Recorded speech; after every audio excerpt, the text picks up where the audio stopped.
ಮನುಷ್ಯ ಸಾಧನೆ ಮಾಡುವಾಗ ತಾರತಮ್ಯದಿಂದ ಸಾಧನೆಯನ್ನು ಮಾಡಿದ ಮೇಲೆ ಸಿದ್ಧಿಯನ್ನು ಪಡೆಯುವಾಗ ಅದಕ್ಕೆ ತಕ್ಕಂತೆ ಸಿದ್ಧಿಯಲ್ಲಿಯೂ ತಾರತಮ್ಯವಿರುತ್ತದೆ ಅಂತನ್ನುವುದು ಅತ್ಯಂತ ಯುಕ್ತಿಯುಕ್ತವಾದಂತಹ ಮಾತು. ತಾರತಮ್ಯದಿಂದ ಸಾಧನೆ ಮಾಡಿ ಒಬ್ಬ ನಿರಶನವಾಗಿ ತಪಸ್ಸು ಮಾಡಿ ಹಸಿವು ನೀರಡಿಕೆ ಯಾವುದನ್ನು ಗಮನಿಸದಂತೆ ನಿರಂತರವಾಗಿ ತಪಸ್ಸನ್ನು ಮಾಡಿ ಸಹಸ್ರಾರು ವರ್ಷಗಳವರೆಗೆ ಸಾಧನೆ ಮಾಡಿದಂತಹ ಒಬ್ಬ ದೊಡ್ಡ ಮಹಾ ತಪಸ್ವಿ ಋಷಿ, ಅವನಿಗೂ ಏನೋ ತಕ್ಕ ಮಟ್ಟಿಗೆ ಧರ್ಮಕರ್ಮಗಳನ್ನು ಮಾಡಿಕೊಂಡು ಸಾಧನೆಯನ್ನು ಮಾಡಿದಂತಹ ಒಬ್ಬ ಸಾಮಾನ್ಯ ಪಾಮರ ವ್ಯಕ್ತಿಗೂ ಸಮಾನವಾದ ಫಲ ಸಿಗುವುದಕ್ಕೆ ಹೇಗೆ ಸಾಧ್ಯ? ಹಾಗಾಗಿ ಸಾಮಾನ್ಯ ಮಾನವನಿಗೂ ಋಷಿಮುನಿಗಳಿಗೂ ದೇವತೆಗಳಿಗೂ ದೇವತೋತ್ತಮರಿಗೂ ಅವರು ಮಾಡಿದ ಸಾಧನೆಗೆ ತಕ್ಕಂತೆ ಫಲದಲ್ಲಿ ತಾರತಮ್ಯವನ್ನು ಹೇಳಲೇಬೇಕು. ಹೀಗಾಗಿ ಜಗತ್ತು ಸತ್ಯ, ತಾರತಮ್ಯವು ಸತ್ಯ.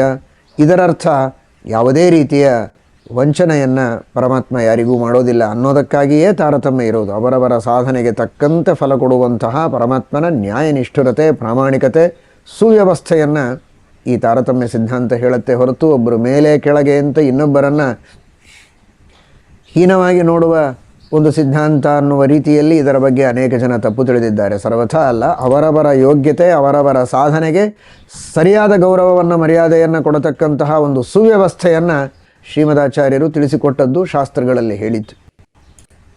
ಇಂತಹ ಶ್ರೀಮದಾಚಾರ್ಯರು ನಮಗೆಲ್ಲ ಕೊಟ್ಟಂತಹ ಸಂದೇಶ ವಿಶೇಷವಾಗಿ ಭಗವಂತನ ಮಹಿಮೆಯನ್ನು ತಿಳಿಯುವುದಕ್ಕೆ ನಮ್ಮ ಪ್ರಯತ್ನ ಇರಬೇಕು.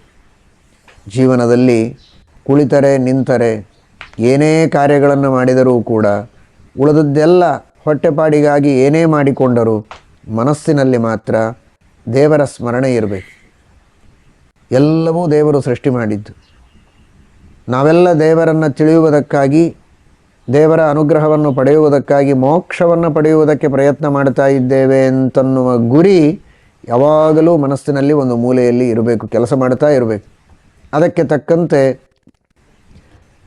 ದೇವರು ಎಲ್ಲ ಕಡೆಗಿದ್ದಾನೆ, ದೇವರು ಸ್ವತಂತ್ರ, ನಾನು ಪರತಂತ್ರ, ನಾನು ಮಾಡುವಂತಹ ಎಲ್ಲ ಕಾರ್ಯಗಳು ಕೂಡ ಆ ಪರಮಾತ್ಮನ ಪೂಜೆ, ನಾನು ಸುತ್ತಾಡುವುದೆಲ್ಲ ದೇವರಿಗೆ ಪ್ರದಕ್ಷಿಣೆ, ನಾನು ಮಾತನಾಡುವುದೆಲ್ಲ ದೇವರ ಸ್ತುತಿ, ಎಲ್ಲವೂ ಭಗವಂತನ ಪ್ರತಿಮೆಯ ಅಧಿಷ್ಠಾನ ಅನ್ನುವ ರೀತಿಯಲ್ಲಿ ಆ ಭಗವಂತನ ಚಿಂತನದೊಂದಿಗೆ ನಮ್ಮ ಜೀವನ ಸಾಗಿದರೆ ಈ ಜೀವನ ಸಾರ್ಥಕವಾಗ್ತದೆ. ಈ ಅನುಸಂಧಾನ, ಈ ಚಿಂತನ ಇನ್ಯಾವ ಜನ್ಮದಲ್ಲಿ ಬರುವುದಕ್ಕೆ ಸಾಧ್ಯ? ಪಶು ಪಕ್ಷಿಗಳಾಗಿ ನಾವು ಹುಟ್ಟಿದಾಗ ಯಾವ ಅನುಸಂಧಾನವೂ ಇಲ್ಲದೆ ಅಂತಹ ನೂರಾರು ಸಾವಿರಾರು ಜನ್ಮಗಳು ವ್ಯರ್ಥವಾಗಿ ಹೋಗ್ತವೆ. ಎಷ್ಟೋ ಲಕ್ಷ ಜನ್ಮಗಳ ನಂತರ, ಕೋಟಿ ಕೋಟಿ ಜನ್ಮಗಳ ನಂತರ ಬಂದಂತಹ ಈ ಮಾನವ ಜನ್ಮವನ್ನು ಸಾರ್ಥಕ ಮಾಡಿಕೊಳ್ಳಬೇಕು. ಈ ಜನ್ಮದಲ್ಲಿಯೇ ಭಗವಂತನನ್ನು ತಿಳಿಯುವ ಪ್ರಯತ್ನವನ್ನು ಮಾಡಬೇಕು.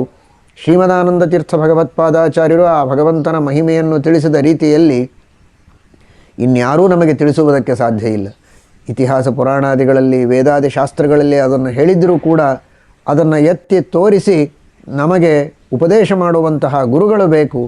ಅಂತಹ ಆ ಎಲ್ಲ ಶಾಸ್ತ್ರಗಳನ್ನು ಕರತಲಾಮಲಕ, ಆ ಎಲ್ಲ ಶಾಸ್ತ್ರಗಳಲ್ಲಿ ಹೇಳಿದ ವಿಷಯಗಳು ಅಷ್ಟೇ ಅಲ್ಲದೆ ಹೇಳದಿರುವ ವಿಷಯವನ್ನೂ ಭಗವಂತನ ಮುಖಾರವಿಂದದಿಂದ ತಿಳಿದಂತಹ ಮಹಾನುಭಾವರು ಶ್ರೀಮದಾನಂದ ತೀರ್ಥ ಭಗವತ್ಪಾದಾಚಾರ್ಯರು.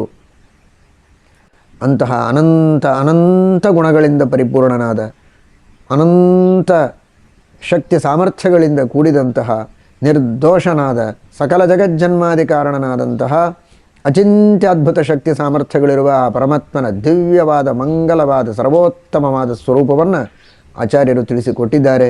ಅಂತಹ ಆಚಾರ್ಯರ ಸಿದ್ಧಾಂತದ ಅನುಯಾಯಿಗಳಾಗಿ ಜನಿಸಿದ ನಾವು ಆ ತತ್ವದ ಅನುಸಂಧಾನವನ್ನು ಮಾಡಿಕೊಂಡು ಜನ್ಮವನ್ನು ಸಾರ್ಥಕ ಮಾಡಿಕೊಳ್ಳಬೇಕು. ಪರಮಾತ್ಮನ ಮಹಿಮೆಯನ್ನು ತಿಳಿಯಬೇಕು.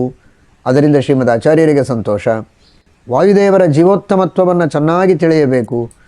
ಎಲ್ಲ ಜೀವರಾಶಿಗಳಲ್ಲಿದ್ದು ಕರ್ಮಗಳನ್ನು ಮಾಡಿಸಿ ಆ ಕರ್ಮಗಳಿಗೆ ತಕ್ಕ ಫಲವನ್ನು ಕೊಡುವ ಮಹಾನುಭಾವರು, ಸರ್ವಕರ್ಮ ಕರ್ತ್ರ ಕಾರಯಿತ್ರ ಇತ್ಯಾದಿಯಾಗಿ ತಿಳಿಸಿದಂತೆ ರಾಘವೇಂದ್ರ ಸ್ವಾಮಿಗಳವರು ಹೇಳಿದಂತೆ ಕರ್ಮಗಳನ್ನು ಒಳಗಿದ್ದು ತಾವೇ ಮಾಡಿಸಿ ಅದಕ್ಕೆ ಫಲವನ್ನೂ ಕೊಟ್ಟು ನಮ್ಮನ್ನು ಸನ್ಮಾರ್ಗದಲ್ಲಿ ನಡೆಯುವಂತೆ ಮಾಡುವವರು.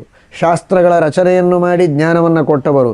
ಮನಸ್ಸಿನಲ್ಲಿ, ಬುದ್ಧಿಯಲ್ಲಿ, ಇಂದ್ರಿಯಗಳಿಗೆ ಪ್ರೇರಕರಾಗಿಯೂ ನಮಗೆ ಜ್ಞಾನವನ್ನು ನೀಡುವವರು ವಾಯುದೇವರು, ಶ್ರೀಮದ್ ಆಚಾರ್ಯರು.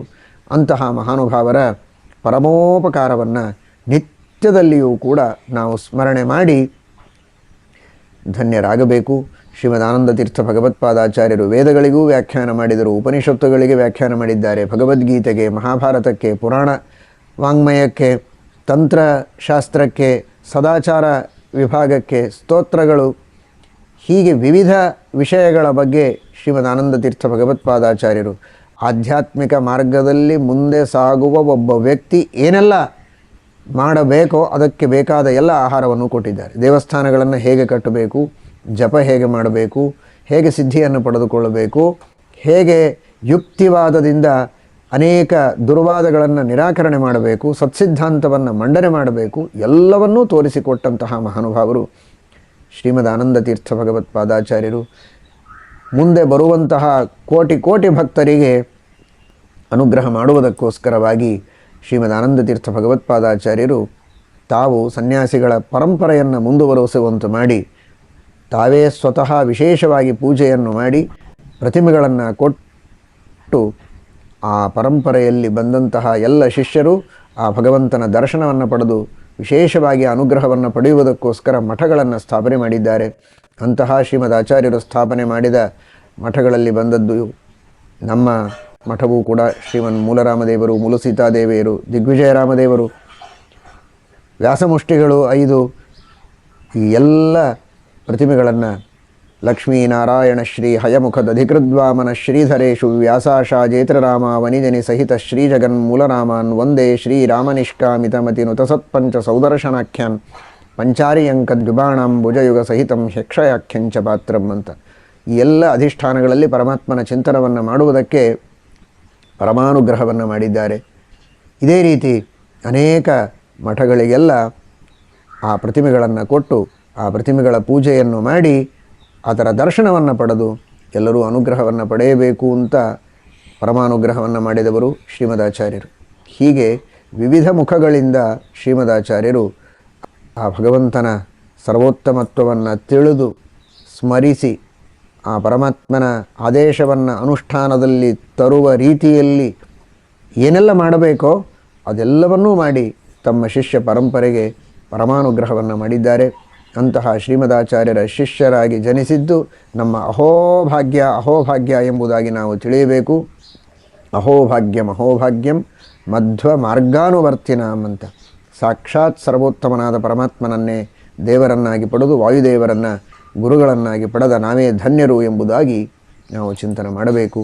ವಿಶೇಷವಾಗಿ ಮಧ್ವನವಮಿಯ ದಿನ ಆ ಶ್ರೀಮದಾನಂದ ತೀರ್ಥ ಭಗವತ್ಪಾದಾಚಾರ್ಯರ ಸ್ಮರಣೆಯನ್ನು ಮಾಡಬೇಕು, ನಿತ್ಯ ನಿರಂತರ ಮಾಡಬೇಕು. ವಾಯುಸ್ತುತಿಯ ಪಠನ, ಸುಮಧ್ವ ವಿಷಯದ ಪಠನವನ್ನು ಮಾಡಿ ವಾಯುದೇವರ ಸ್ಮರಣೆಯನ್ನು ಮಾಡ್ತಾನೇ ಇರಬೇಕು. ವಿಶೇಷವಾಗಿ ಈ ದಿನ ಒಂದು ಬಾರಿ ಸ್ಮರಣೆ ಸಾಲದೆ ಆನಂದ ತೀರ್ಥರ ಪೂರ್ಣಪ್ರಜ್ಞರ ಎಂಬುದಾಗಿ ಹೇಳಿದಂತೆ ಅವರ ಸ್ಮರಣೆಯನ್ನು ಮಾಡಿ ನಮ್ಮ ಎಲ್ಲ ಪಾಪಗಳನ್ನು ಪರಿಹಾರ ಮಾಡಿಕೊಂಡು ವಿಶೇಷವಾಗಿ ಜ್ಞಾನವನ್ನು ಪಡೆಯೋಣ. ಹರಯೇ ನಮಃ. ಶ್ರೀಕೃಷ್ಣಾರ್ಪಣಮಸ್ತು.